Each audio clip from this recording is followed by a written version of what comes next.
एक बार की बात है, ब्लॉसमविले नामक एक छोटे से शहर में लिली नाम की एक छोटी लड़की रहती थी।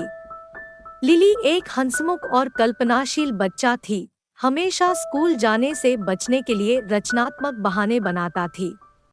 हर सुबह वह एक नया कारण लेकर आती कि वह क्यों उपस्थित नहीं हो सकती। एक दिन जब सूरज तेज चमक रहा था और पेड़ों में पक्षी गा रहे थे, लिली जाग गई और उसने मन ही मन सोचा, मैं आज स्कूल नहीं जाना चाहती। मुझे एक शानदार बहाना बनाना है। उसने अपनी सोच की टोपी लगाई और एक योजना लेकर आई। जैसे ही लिली की माँ ने उसे स्कूल के लिए तैयार होने के लिए बुलाया, लिली उसके चेहरे पर एक चिंतित अभिव्यक्ति के साथ नीचे भागी। माँ, उसने उदास स्वर में कहा, मैं आज स्कूल नहीं जा सकती क्योंकि मेरा बैग खो गया है। मैंने हर जगह देखा, लेकिन मुझे वह नहीं मिला। लिली की माँ, चिंतित और समझदार, ने कहा, अरे नहीं लिली, यह एक समस्या है। हमें स्कूल से पहले आपका बैग ढूंढना होगा। चलो हर कमरे की तलाशी ले और अपने भाई बहनों से पूछे कि क्या उन्होंने इसे देखा है। लिली ने बड़े उत्साह के साथ खोजने का नाटक किया, यह जानते हुए कि उसने वास्तव में अपना बैग नहीं खोया था। थोड़ी देर बाद लिली की माँ ने पाया कि उसका बैग लिली जो के कमरे में खिलौनों के ढेर के नीचे छिपा हुआ था। लिली, देखो मुझे क्या मिला, उसकी माँ ने कहा।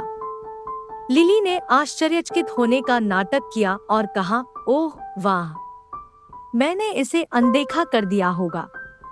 धन्यवाद माँ। उसने अपनी योजना के बारे में थोड़ा दोषी महसूस किया, लेकिन उसे राहत मिली कि उसे उस दिन स्कूल नहीं जाना पड़ा।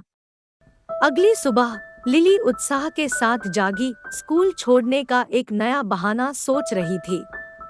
वह नीचे गई और बोली, माँ, मैं आज स्कूल नहीं जा सकती क्योंकि मेरे पेट में बहुत दर्द हो रहा है। आउच! बहुत दर्द हो रहा है। उसकी माँ उसकी भलाई के बारे में चिंतित थी। उसने लिली के माथे पर हाथ रखा और कहा, ओ डियर, तुम कुछ गर्म महसूस कर रही हो। शायद तुम आज स्कूल के लिए ठीक नहीं हो।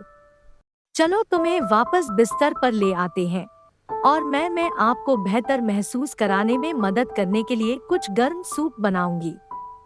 लिली ने अपराध बोध और राहत का मिश्रण महसूस किया क्योंकि वह बिस्तर पर वापस आ गई और अपनी जीत का स्वाद चख रही थी। उसकी माँ ने पूरे दिन उसकी देखभाल की और लिली ने आराम और विश्राम के दिन का आनंद लिया। जैसे जैसे दिन बीतते गए, लिली स्कूल जाने से बचने के रचनात्मक कारण ढूंढती रही।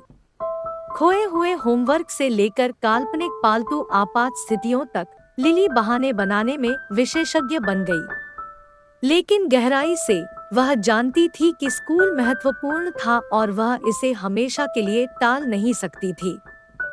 एक सुनहरी सुबह लिली जाग गई और स्कूल में अपने दोस्तों, मजेदार गतिविधियों और उन सभी चीजों के बारे में सोचने लगी जो वह सीख सकती थी। उसने महसूस किया कि वह घर पर रहकर बहुमूल्य अनुभव और ज्ञान खो रही थी। अपने चेहरे पर दृढ़ निश्चय के साथ लिली नीचे गई और अपनी माँ से कहा, माँ, मैं आज स्कूल के लिए तैयार हूँ। मुझे एहसास हुआ कि यह कितना महत्वपूर्ण है और मैं वहाँ अपने दोस्तों के साथ रहना चाहती हूँ और नई चीजें सीखना चाहती हूँ। अपनी बेटी के फैसले पर गर्व करते हुए लिली की माँ मुस्कुराई। यह अद्भुत है लिली, मुझे खुशी है कि तुम इस एहसास तक पहुंच गई हो। चलो तुम्हें स्कूल के लिए तैयार करते हैं। उस दिन के बाद से लिली नियमित रूप से स्कूल जाने लगी, तलाशने, सीखने और नए दोस्त बनाने के लिए उत्सुक थी। उसने महसूस किया कि यद्यपि रचनात्मक बहाने बनाना मजेदार था, सीखने और बढ़ने का आनंद और भी अधिक तृप्ति देने वाला था। और इसलिए लिली के दिन हंसी, ज्ञान और उसके स्कूल समुदाय का हिस्सा बनने की खुशी से भर गए। उसने फिर कभी स्कूल छोड़ने का बहाना नहीं बनाया। अगर आपको मेरी कहानी पसंद आई हो तो मेरे YouTube चैनल को सब्सक्राइब, लाइक, शेयर करना मत भूलना।